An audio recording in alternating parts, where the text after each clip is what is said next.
here by one of the very first ring girls in the modern era of the UFC, Amber Nichole Miller. How are you doing today, Amber? I'm wonderful. How are you? Good. Thanks for joining us. Of course. So we're going to talk about your career here in just a bit, but obviously the big news this weekend is that your boyfriend, former UFC light heavyweight champion Tito Ortiz, is fighting tomorrow in what he is calling the biggest grudge match of his career against Stephan Bonner. What has it been like for you these last couple months being around him as he prepares for this fight?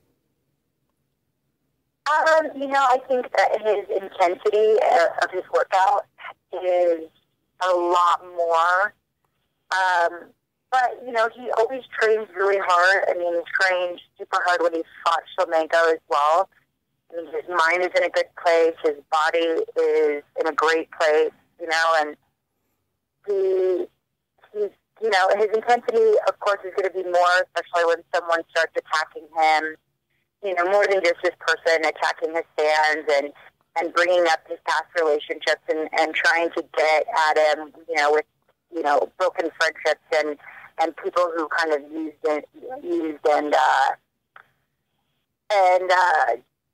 just were not loyal to him and to his friends and family. And I think that he's ready. So I think it was a little strange of Stephan to come out that way, but I really truly believe that, it was him building a fight. I really don't think that Stephan got me fit. It's funny because I watched his mouth and his acting, and it almost feels like a story right up, and he's trying to follow it.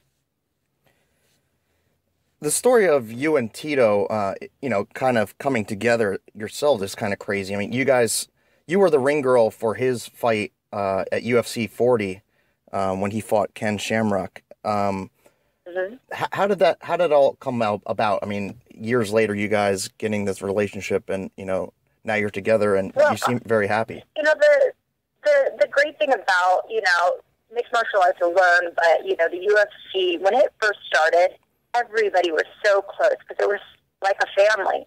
I mean, literally, their pool of fighters was very small, and we only had a fight every 4 months or so. And, we all traveled together, and we did, any kind of press we could do and conventions, and, it became a really close-knit family. And in that time, I made friends with a lot of, the biggest superstars now in MMA world. It was Chuck, and it was Tito, and it was Randy, and, but years later, we've always kind of kept in contact. We see each other at fights, and, of course, when he fights, I was always excited because, it's great to root for your friend. But, both of us have always been in relationships, and to be quite honest with you, I never really thought about it because, when you're in a relationship, you don't think about, dating other people or that, someone would be a good boyfriend or, when they're your friend, it's not, you don't think that way.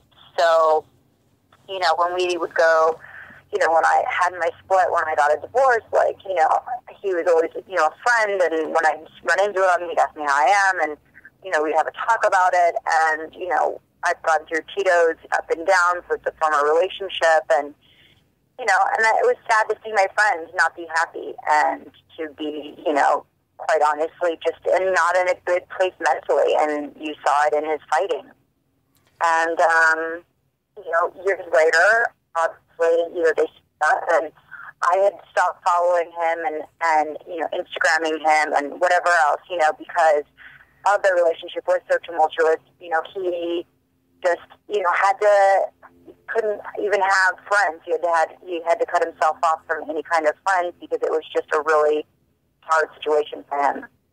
And I noticed one of our friends had retweeted a post that he put about being, lonely, and it was really hard being a single dad. And, I reached out to him and I was like, how are you? Is everything okay? And he kind of told me his story briefly. And, we started developing a friendship from there. We talked a lot. And when he told me he had knee surgery coming up, I was like, I offered to come out. I was like, definitely help you. I mean, I know you have twins and you're alone and, knee surgery, you can't get out of bed. I don't mind taking off work and coming and kind of nursing you and helping you in any way you need.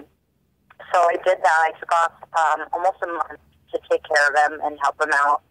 And then when I went back to Vegas, we just, it grew more of a bond, and it grew closer and closer, and I finally got to meet his boys, after, talking to him for a couple of months, in a social setting, and obviously I fell in love with him, and I fell in love with his boys, and, it was great because, he needed someone that would support him, and I definitely needed somebody who, had the bigger picture in mind, was goal-oriented and a good father and a businessman, and of course, a relationship that starts in friendship, I think, inevitably is going to be a better relationship because you have friendship first. Speaking of family, does it bother you that the Bellator chose to use that, clip of Bonner bringing up the Jenna thing? Does that bother you that they use that as like promotion for this fight?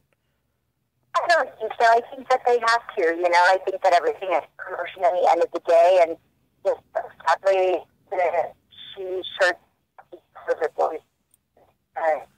These are the choices that she makes, and all we do is promote that family environment and love them, and make them feel like this is family, and this is how it's supposed to be. So when Bellator or anybody kind of brings her up, I understand. It's part of his story. That's part of the personality that's been created over the years. So So let's go back to your time as a ring girl. How did that all start about? Like we said, you started at UFC 40, and actually I started at UFC 32 was my first one. Okay. And it was the MGM Grand and Matt Hughes versus Carlos Newton. That was my first, and I bartended at a bar called the Whiskey Sky at Green Valley Ranch in Las Vegas, and it was owned by the Fertittas. Their whole family, the Fertitta brothers, own like all the station casinos in Las Vegas. Well, obviously, they became friends with the owners, and they would come in a lot. And, we all just had so much fun. It was probably one of the funnest times in my life. Like, everyone it was a party, and it was crazy, and we were, I was 22, and, it was the most fun job I've ever had. And they said, we're thinking about having full-time ring girls for this new fighting organization. We've done some shows, and we think we're going to sign, regular ring girls. So interested in it. Yeah, oh my gosh, I watched, the underground UFC and WWE and WWF growing up. So I was like, oh my God, that'd be so cool. You get front row tickets for free. So when I did my first one, was UFC 32, it was just exciting. It was exciting to sit front row to something I watched on television as a kid. So that's how it all started, really. So that was kind of like the start of it, but how did it progressed? Like you lasted a couple years, and then there was, I guess, I don't want to bring up the sore subject, but there was the rumor that there was issues between you and Rochelle Leah, and that might have been part of the reason you left. Well, yeah, unfortunately, when you, I was with the company for a long time. I was there from 32 to UFC 60. I did the first 4 Ultimate Fighters as well. And, when they brought Rochelle Leah on, I had already been there, I think, for a year or two. I'm not sure. And, I kind of took her under my wing. She was very young. She was like 18, and I made her part of my family. I took her snowboarding and wakeboarding on my boat and, just had fun with her. She was like this really cool young chick. And she asked me about modeling, and I helped her, get modeling gigs, and I got her a huge, modeling contract, with a company that I was with. And, she started to distance herself a little bit from me, and I noticed that she just, our relationship, had a falling out, and unfortunately, I started to notice that, they were pushing her to do, all the magazines and do all of the things, and obviously when you're young, you get jealous of things like that, and I think that it was, at my point, it was silly. It was a silly way to go out, by getting jealous and being young and making that decision. But to be honest, it was a good decision because, modeling wise, I ended up runway and doing a lot of magazines, and family's always kind of comes first for me. And when you're with the UFC, that is your life. You are traveling all the time during the month, and I really think that family is important. So I have my mom and my grandmother and my little sister and my nephew and niece in Vegas, and then I've got my father and my two brothers and sister all in Northern California, and not being able to see them, every couple of months, or in Vegas, I saw my mom almost every day.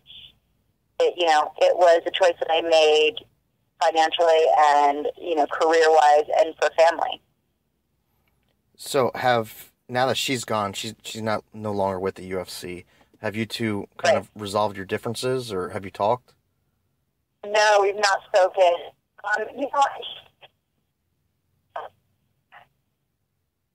We have a falling out, especially, I'm not going to get into detail, but people told me stories that they told her or that she told them that are just awful. And, you can't respect somebody who makes up lies to cover up the fact that they've made poor judgments in their life. So, I don't think we'll ever resolve it, just due to the fact that, when someone is first rumors about you that are so malicious, you can't respect someone like that. You've been a UFC Octagon girl. You've been modeling since you were 5 years old. You've been in movies, on television, and commercials. What would you say is the highlight of your career? Gosh, so there's so many wonderful moments. I think the first time I saw myself on a national magazine cover, or the first time I drove by a billboard that I was on. Those were really big highlights. But to be honest with you, at the end of the day in my career, I've accomplished all the things I wanted to do. I've done runway, and I've done on national magazines, national commercials, and movies, and all of that stuff. But really, I finally found the person that I am.